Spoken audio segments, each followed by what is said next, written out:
Hey everybody, it's me, Remy, the Comic Book Poser, and I'm here today to welcome you to Enter the Poserverse. First of all, get used to this. This beauty that I opened in a massive mail call video that I shot earlier today is going to sit in the background. Mark Pate's art is beautiful, so drink it in. But to find out what I think the top 6 books are from last week's New Comic Book Day that you should pick up on this week's New Comic Book Day are, then you should check it out after this. Hey, little girl, did you want to know a secret? I got 5 on it. 5, 1, 2, 3, 4, 5. Random announcements. Number 1, if you have not filled out or commented on the 1,000 subscriber video, click here. Number 2, my second Whatnot auction is going live this Thursday night at 8:30 Central. Check it out. It was a good time. Number 3, Patreon information. Sign up here. Get you some extra benefits from both the 1,000 sub and the Whatnot auction. Number 4, I got nothing. So, let's talk about books. So coming in this week at number 6 is We Only Find Them When They're Dead, number 6 from Boom Studios. This is from Al Ewing and Simone DeMeo, and I thought this book this week was fantastic. It takes place 50 years into the future from the conclusion of the first arc. What happens to the dude who runs into like a black hole to God? Pretty big stuff. What happens to a new ambassador? Pretty awesome.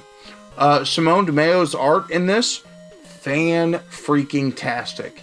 And I don't want to spoil a whole lot of what Al Ewing has got going on in the story, but this, hands down, is one of my favorite books of the week. I know it's only coming in at number 6, and I'm going to homer out a little bit more on a few of the other books that I've read, but I think the art and the story in this are both fantastic. This was a killer beginning to the second arc, and I want to see what happens more, especially what happens when you taste the flesh of a god. We'll find out. Coming in at number 5 from Marvel is Daredevil number 30.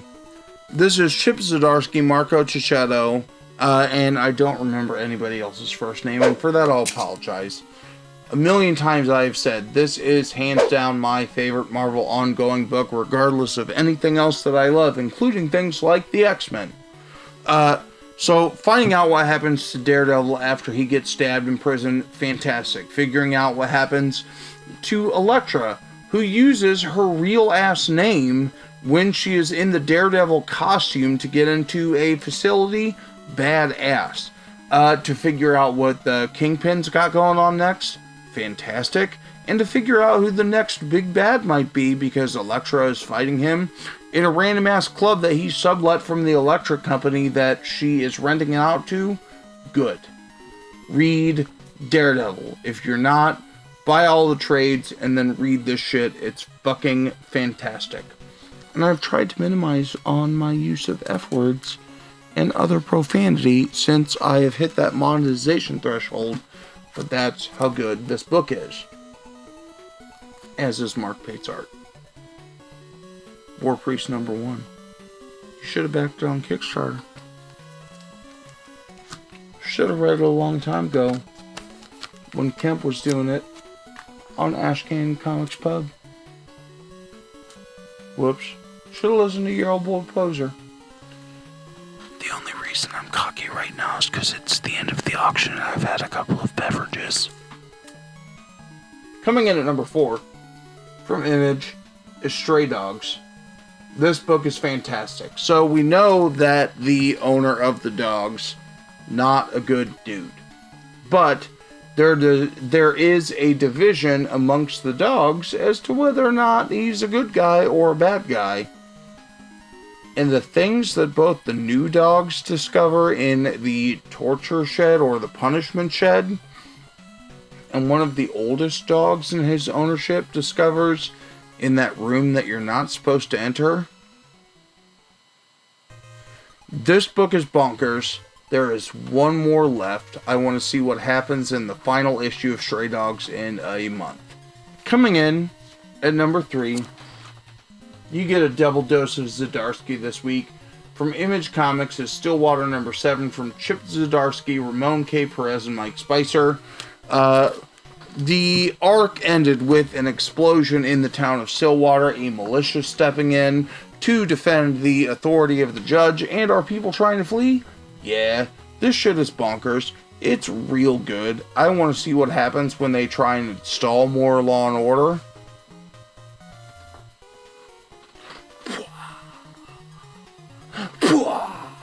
And if I can't get the gif of that in, then you get to watch me do a bad, mind-blowing, why can't I think of their name? A bad Tim and Eric. Coming in at number 2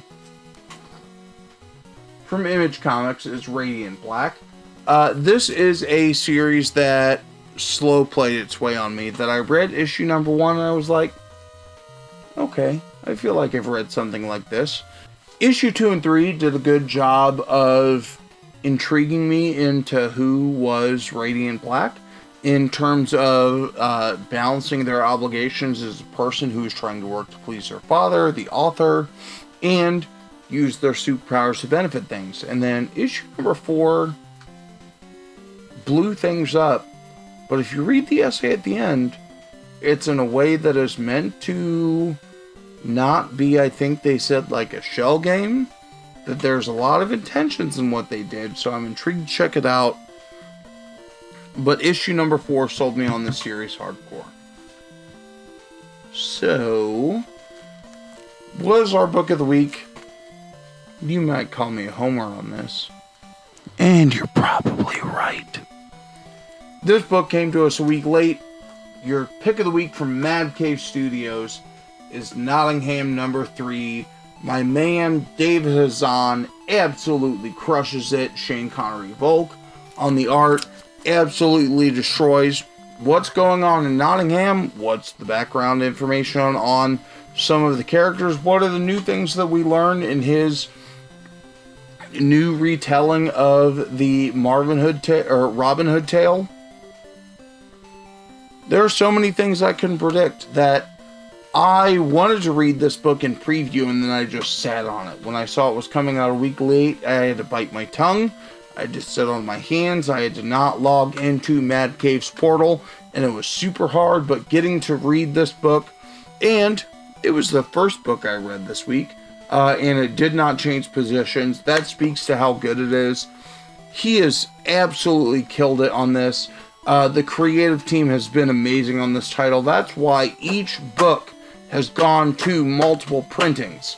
So if you have not gotten on the Mad Cave or the Mad Cave and Nottingham bandwagon now, what in the actual hell is wrong with you? This series to me is amazing. It originally was scheduled to be done in it was originally scheduled to be done in 5 books. If Nottingham is all said and done in 5 books, after the number of records that Hazan and his team have broken with this, I'm gonna be shocked. This series is straight fire.